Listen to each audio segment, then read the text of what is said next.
Hello guys, welcome back to my channel. तो दोस्तों मैं आप सभी के लिए लेकर आ गई हूँ एपिसोड 7 की हिंदी एक्सप्लेनेशन। तो चलिए दोस्तों देरी न करते हुए एपिसोड और वीडियो की शुरुआत करते हैं। तो एपिसोड की शुरुआत में हम देखते हैं जहाँ पे लिन और उसका ब्रदर जो है ज्वेलरी डिजाइन के सिलसिले में वो लोग मान्यांग से उसकी कंपनी में बातचीत करने के लिए गए होते हैं। फिर वो सभी लोग जो है मीटिंग रूम के अंदर बैठे होते हैं। तो मिस्टर थान मान्यांग से कहता है कि मैं आपसे पूछना चाहता हूँ कि आपने जो इंटरनेशनल एग्जीबिशन में जो ज्वेलरी डिजाइन भेजी थी वो सेम हमारी कंपनी की ज्वेलरी डिजाइन जैसी दिख रही है। इसका मतलब आपने हमारी कंपनी के डिजाइन को कॉपी किया है। और मैं आपसे पूछना चाहता हूँ कि आखिर आपने हमारी कंपनी के डिजाइन को चोरी क्यों किया है। जिस पर शेन मान्यांग जो है लिन के भाई से कहती है कि मिस्टर थान, मुझे लगता है कि आपको जो है बहुत बड़ी गलतफहमी हो गई है। तभी वहाँ पे मिस्टर थान जो उसे एक फाइल देते हुए कहते हैं कि अगर आपको लगता है कि मैं जो हूँ आपसे झूठ बोल रहा हूँ तो आप इस फाइल में जो है उस ज्वेलरी डिजाइन की पिक्चर्स देख सकती हैं। तभी वहाँ पे चैंग जो है कहता है कि मिस्टर थान, हमारी कंपनी कोई छोटी मोटी कंपनी नहीं है, हमारी कंपनी काफी जानी मानी कंपनी है और हमारी कंपनी कभी भी जो है इंटरनेशनल एग्जीबिशन में ऐसे किसी की कॉपी की और डिजाइन को तो बिल्कुल नहीं भेज सकती। तो आप हम पर ऐसा इल्जाम ना लगाई तो अच्छा रहेगा। तभी वहाँ पे मिस्टर थान कहता है कि मैं आप पर झूठा इल्जाम नहीं लगा रहा हूँ, सबूत आपके सामने पड़े हुए हैं। और वहीं पे उन्हें वार्निंग देते हुए कहता है कि अगर आपने इस प्रॉब्लम को जल्द से जल्द ठीक नहीं किया और इन सब चीजों की वजह से मुझे या मेरी कंपनी को लॉस हुआ तो मैं आप लोगों को छोड़ूंगा नहीं। फिर वो दोनों बहन भाई जो है कंपनी के बाहर चले जाते हैं। और वहीं पे मिस्टर थान अपनी बहन से कह रहा होता है कि जो लड़का था इसके बोलने का तरीका मुझे बिल्कुल भी पसंद नहीं आया, बड़ा अजीब सा था और वैसे भी इसका कोई मैच नहीं है मेरे साथ, और वैसे भी ये लोग जो है इतने बड़े नहीं हुए कि मुझसे मुकाबला कर पाएंगे। वहीं पे वो अपनी बहन को देख रहा होता है जहाँ पे लिन का बिल्कुल भी ध्यान नहीं होता है, उसकी नज़र सिर्फ कंपनी के अंदर ही टिकी होती है। तभी वो अपनी बहन से कहता है कि लिन, तुम्हारा ध्यान कहाँ है? मैं तुमसे यहाँ पे बातें कर रहा हूँ लेकिन तुम जो है कंपनी के अंदर ही देखे जा रही हो। आखिर तुम क्या देख रही थी लिन? और तुम मेरी छोटी बहन हो, तुम मुझसे कुछ भी नहीं छिपा सकती हो, क्योंकि जब हम मीटिंग रूम में थे तो मैं तुम्हें नोटिस कर रहा था। जब मैं उन लोगों से बातें कर रहा था तुम्हारी जरा भी इन्वॉल्वमेंट मुझे दिखी नहीं, तुमने जरा भी आवाज नहीं उठाई। आखिर तुम्हारा ध्यान कहाँ था? तुम किसको देख रही थी? तभी यहाँ पे लेन अपने भाई से कहती है कि भाई आपको क्या लगता है कि मैं किसे देख रही थी? और आपको तो पता ही है ना कि इस दुनिया में जो है ना कितने सारे लड़के आपकी बहन पर मरते हैं।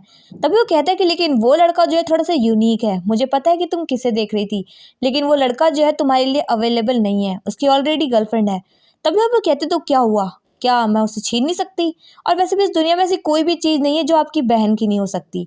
और तभी उसका भाई उससे कहता है तो ठीक है, ये लड़का जो है मैं तुम्हें सौंपता हूँ और कंपनी का सारा काम तुम मुझ पर सौंप दो। हम लोग मिलकर जो है एलएच को टेक ओवर कर लेंगे, जिससे क्या ये हमारा कुछ भी नहीं कर सकते हैं। वहीं पे मीटिंग खत्म होने के बाद मान्यांग अपने कैबिन में बैठी होती है बाकी सब लोगों के साथ। और तभी वो चैंग से कहती है कि मैं अपनी सेक्रेटरी से बोलती हूँ कि वो सारे डायरेक्टर्स को बोले ज्वेलरी डिजाइन को एक बार चेक करने के लिए जो हमने एग्जीबिशन में भेजे थे। तभी पे चैंग उससे कहता है कि कोई फायदा नहीं है, क्योंकि मैं ऑलरेडी चेक कर चुका हूँ और वो सच में ज्वेलरी डिजाइन जो हमने भेजे थे वो कॉपी किए हुए हैं उनकी कंपनी से। तभी अभी मान्यांग हैरान होते हुए बोलती कि ऐसे कैसे हो सकता है। तभी अभी चैंग उसे कहता है कि ये एक कमर्शियल ट्रैप है, किसी ने जो है जानबूझ के हमारी कंपनी के ज्वेलरी डिजाइन को रिवील किया है या फिर बेच दिया है। तभी वो बोलती कि ऐसा कौन कर सकता है और आखिर क्यों करेगा। जहाँ पे चैंग बताता है कि कोई तो है जो हमारी कंपनी को बर्बाद करना चाहता है और बदनाम करना चाहता है, और ये सब करने से हमारी कंपनी के सारे स्टॉक प्राइसेस गिर जाएंगे और फिर वो आके हमारी कंपनी के सारे शेयर्स खरीद लेगा और फिर अपना कंट्रोल पा लेगा एलएच के ऊपर।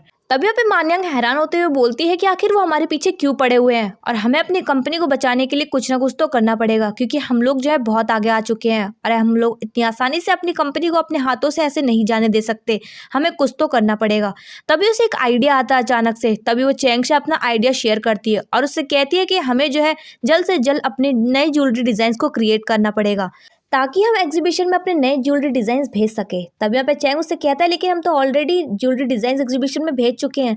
तभी यहाँ पे मान्यांग उससे कहते हैं तो जल्द से जल्द उन्हें वापस लेकर आओ, क्योंकि हमें एग्जीबिशन खुलने से पहले सारी प्रॉब्लम को सॉल्व करना होगा। और तुम भूल गई क्या, तुम मुझे यहाँ पे क्यों लेकर आए थे? ताकि हम एलएच को बचा सके, और अब हमें जो है एलएच को फिर से बचाना है कुछ ना कुछ कर और सारी प्रॉब्लम को जो है जड़ से खत्म करना है।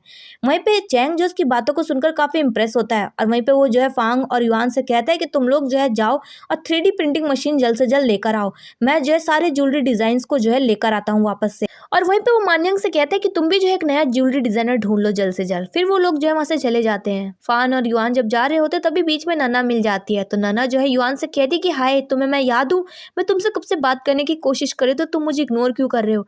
मैं बस तुमसे एक हेल्प चाहती हूँ, क्या तुम मेरे लिए एक फेवर कर सकते हो? कि तभी यहाँ पे फांग नन्ना का हाथ पकड़ कर उसे जबरदस्ती अपनी गाड़ी में बैठा देता है। वहीं पे युआन हैरान हो जाता है तो फांग उससे कहता है कि चलो हमें अपने काम पर जाना है ना, काम करना है, चलो तुम भी गाड़ी में बैठ जाओ जल्दी से। फिर वो दोनों जो है गाड़ी में बैठकर वहां से चले जाते हैं।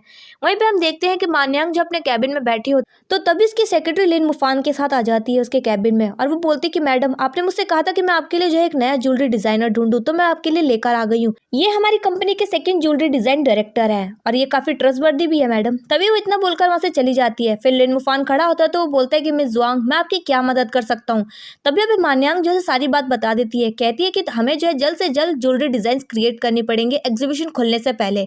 वहां पे दूसरी तरफ चैंग जब अपनी गाड़ी में बैठकर ज्वेलरी डिजाइन लेने के लिए जा रहा होता है तभी वो मान्यांग के बारे में सोच रहा होता है, उसकी कही हुई सारी बातों को याद कर रहा होता है और मुस्कुरा रहा होता है। वहाँ पे फांग और युआन जब जा रहे होते हैं प्रिंटिंग मशीन लेने के लिए तो फांग जो है युआन से कह रहा होता है कभी लेफ्ट कभी राइट लेने के लिए, जिसकी वजह से नन्ना जो है काफी ज्यादा परेशान हो रही होती है। तभी वो जो है उनसे चिल्लाते हुए बोलती है कि अगर तुम लोगों ने गाड़ी को नहीं रोका तो मेरी जो है हालत खराब हो जाएगी, मैं उल्टी कर दूंगी। तभी वहाँ पे युआन जो है गाड़ी को रोक देता है और फांग से कहता है उसके सर पे मारते हुए कि हमें जो है बॉस ने काम करने के लिए भेजा है और तुम जो है यहाँ पे लड़की उठा के ले आए हो।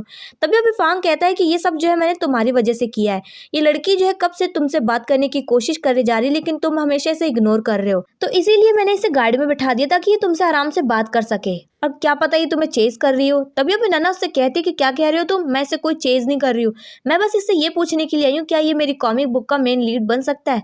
तभी यहाँ पे वो दोनों पूछते कि आखिर तुम करती क्या हो, जहाँ पे वो बताती है कि मैं इस कंपनी में जो है एक न्यू इंटर्न असिस्टेंट हूँ और एक कॉमिक बुक ऑथर भी हूँ, मैं बस इससे फेवर मांगना चाहती हूँ।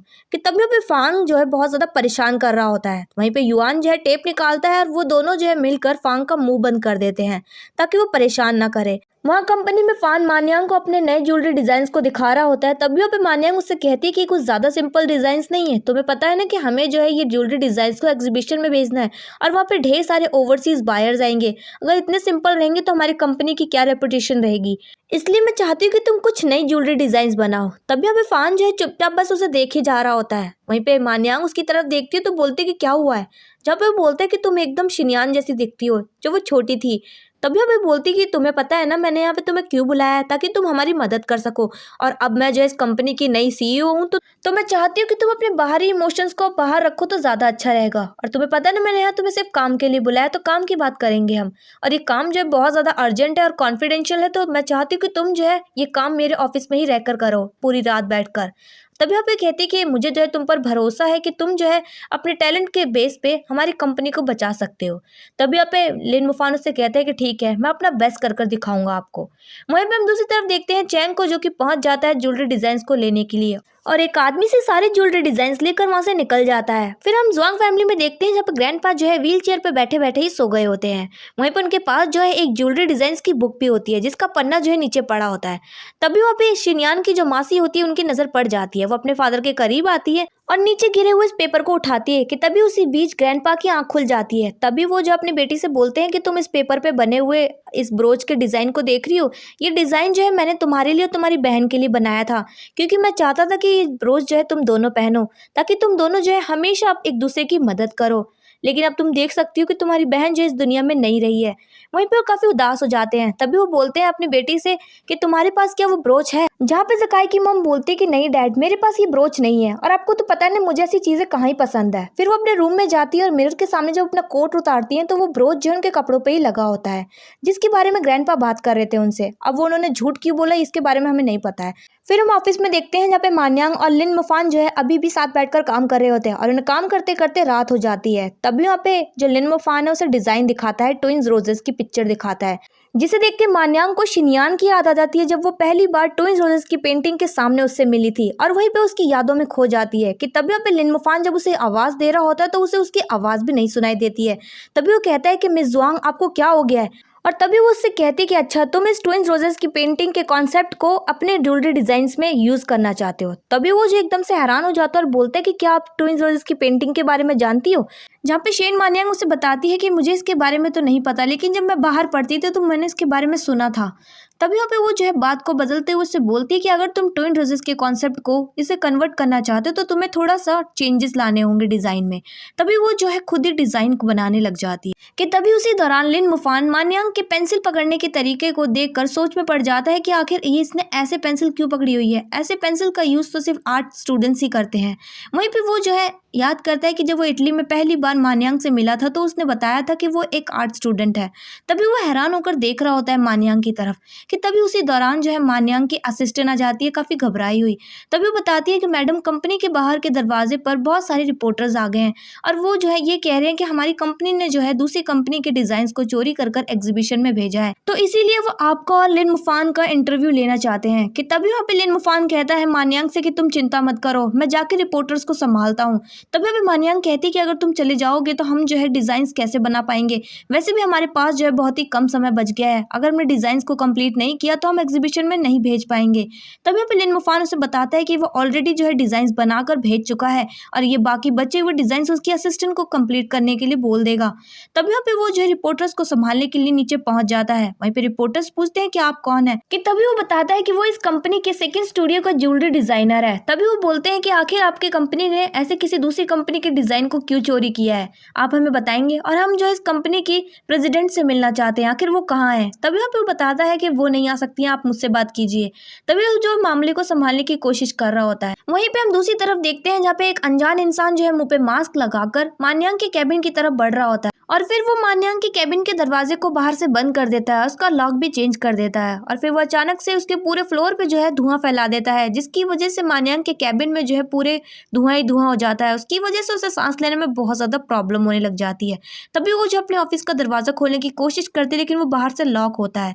तभी वो फिर वो अपना फोन उठाकर कॉल लगाने की भी कोशिश करती है तो काफी वीक पड़ जाती है। वहीं पे वो अचानक से बेहोश होकर नीचे गिर जाती है और वहीं पे चारों तरफ धुआं फैलने की वजह से कंपनी का फायर अलार्म बजना स्टार्ट हो जाता है। वहीं पे सब लोग हैरान हो जाते हैं, सब लोग जो है भगदड़ मच जाती है, लेकिन रिपोर्टर्स जो है टस से मस नहीं होते हैं, वो अभी भी जो है सवाल जवाब कर रहे होते हैं कि आखिर हुआ क्या है। वहीं पे लिन मुफान भी जो है काफी परेशान हो जाता है, तो वो जो है मान्यांग की सेक्रेटरी से पूछता है कि आखिर ये धुआं किस तरफ से आ रहा है। तभी वो बताती है कि ये जो है कॉरिडोर एरिया की तरफ से आ रहा है। वहीं पे पूछते हैं कि कौन से फ्लोर से। तभी वो बताती है कि प्रोडक्शन डिपार्टमेंट वाले फ्लोर से। तभी उन्हें याद आता है कि शेन मान्यांग का जो कैबिन है वो उसी वाले फ्लोर पे है। तभी वहां पे चैंग भी आ जाता है और बाकी लोग भी खड़े होते हैं। वहीं पे चैंग जब सुनता है ये बात तो वो तुरंत ही अपने दोस्तों के साथ निकल पड़ता है शेन मान्यांग को बचाने के लिए। वहीं पे लिन मुफान भी जा रहा होता है लेकिन तुरंत ही देख लेता है चैंग को भागते हुए, तो वो वहीं पर रुक जाता है। वहीं पे चैंग जब मान्यांग को बचाने के लिए जा रहा होता है तो उसी वक्त वो मान्यांग को कॉल लगाने की भी कोशिश कर रहा होता है। तभी वहाँ पे मान्यांग को थोड़ा सा होश आता है तो वो कैसे तैसे करके चैंग का कॉल उठा लेती है। वहीं पे चैंग को जो है पता चल जाता है कि मान्यांग की हालत बहुत खराब हो गई है और वहीं पे वो मान्यांग के लिए और भी ज्यादा परेशान हो जाता है और फिर तुरंत ही उसके कैबिन के बाहर पहुंच जाता है। वो दरवाजा खोलने की कोशिश करता है तो दरवाजा बाहर से लॉक होता है, लेकिन वहीं पे वो लॉक खोलने की भी कोशिश करता है तो किसी ने पासवर्ड चेंज कर दिया होता है। कि तभी वो जो है पासवर्ड वाली मशीन को ही तोड़ देता है और तुरंत ही दरवाजा खुल जाता है। फिर वो मान्यांग को बेहोश पड़ा हुआ देखकर बहुत ज्यादा परेशान हो जाता है और तुरंत ही उसे गोद में उठाकर एक सही जगह पर लाकर उसे होश में लाने की कोशिश करता है। वहीं पे वो देखता है कि मान्यांग की जो पल्स है वो काफी ज्यादा धीमी हो गई है। तभी वो जो है फिर उसे CPR देने की कोशिश करता है और दोस्तों यहीं पर एपिसोड 7 की एंडिंग हो जाती है। तो दोस्तों मैं मिलूंगी मेरे नेक्स्ट वीडियो में एपिसोड 8 की हिंदी एक्सप्लेनेशन के साथ। आपको इस वीडियो और एपिसोड की हिंदी एक्सप्लेनेशन कैसी लगी कमेंट बॉक्स में कमेंट करके जरूर बताएं। चैनल पर नए सब्सक्राइब करें, वीडियो को लाइक करना ना भूलें। Thanks for watching my video.